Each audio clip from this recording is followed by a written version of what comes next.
Vous deviez donc assister à la conférence ici, hein, à Espace Millennium. Comment vous avez connu Égalité et Réconciliation? Voilà, j'ai connu quand le mouvement. sur internet en fait, j'ai vu que, parce que j'ai bien senti qu'il se passait des choses qui n'étaient pas normales, on va dire, plus normales dans ce pays.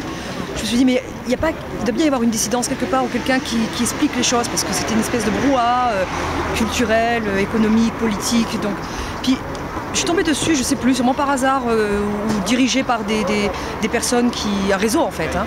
Je suis tombée dessus, j'ai commencé à écouter, j'ai trouvé que c'était assez percutant, assez transparent, c'était cohérent, fondé.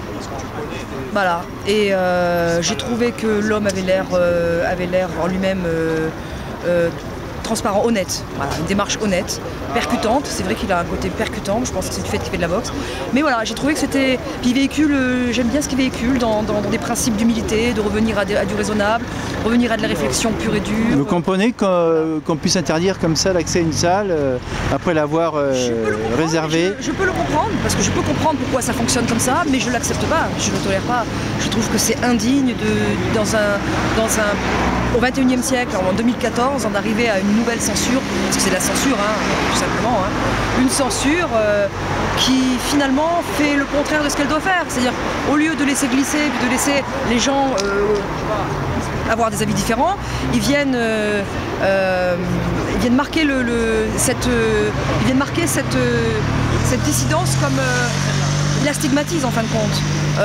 Au-delà de ce qu'elle est au fond, parce qu'en fait il leur prête des intentions qu'elles n'ont pas en plus, c'est biaisé, c'est galvaudé, bon. Mais de toute façon les gens ne sont pas dupes. Hein. Oui, qu'est-ce que vous allez faire justement vous à votre niveau pour combattre ce manque de liberté d'expression?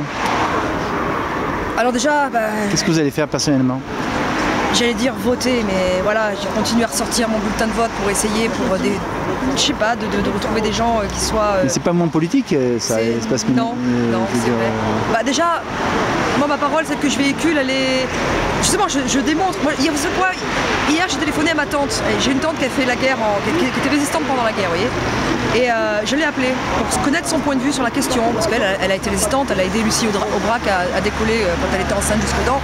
Donc elle a vraiment risqué sa vie, elle, plus que nous à l'heure actuelle. Nous on est dissidents, mais on risque pas encore notre vie.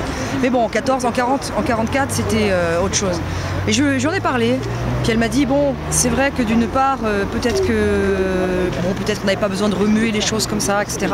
Mais en même temps, la liberté d'expression, mince quoi, quand même, on s'est battu pour l'avoir, que vous l'ayez, on s'est battu pour vos droits, on s'est battu pour aujourd'hui se rendre compte que les droits qu'on a donnés à ces fameuses personnes qui sont aujourd'hui au pouvoir nous trahissent, vous trahissent, la nouvelle génération, vous empêche d'exprimer... de vivre déjà. Déjà, les discordances et... pas de boulot, déjà. Voilà. C'est ça, c'est qu'en plus ça démontre leur incompétence économique, politique, sociale, parce qu'il n'y a plus de social, la religion de l'argent, cette laïcité, soi-disant pour bien amener d'autres pensées qui sont beaucoup plus déstructurantes que celles qu'on veut nous faire croire, qui en fin de compte, c'est un mensonge collectif. Et c'est drôle comme stratégie, parce que c'est comme si moi je vous traitais de menteur en vous balançant un mensonge. Voilà, on n'est plus dupe en fait. On commence à savoir à se rendre compte de comment ça fonctionne. C'est des mécanismes de fonctionnement. Vous êtes prêt à descendre dans la rue pour manifester? La preuve. Oui, là, d'accord. J'ai une famille. Prêt à bloquer? J'ai quand même bloqué ma journée pour venir. C'était une volonté de ma part de venir. Voilà, donc là-dessus j'ai entraîné toute ma famille. D'accord. Voilà. Votre profession? Je suis employée. Dans quel domaine? Quel secteur? Dans la communication. Voilà.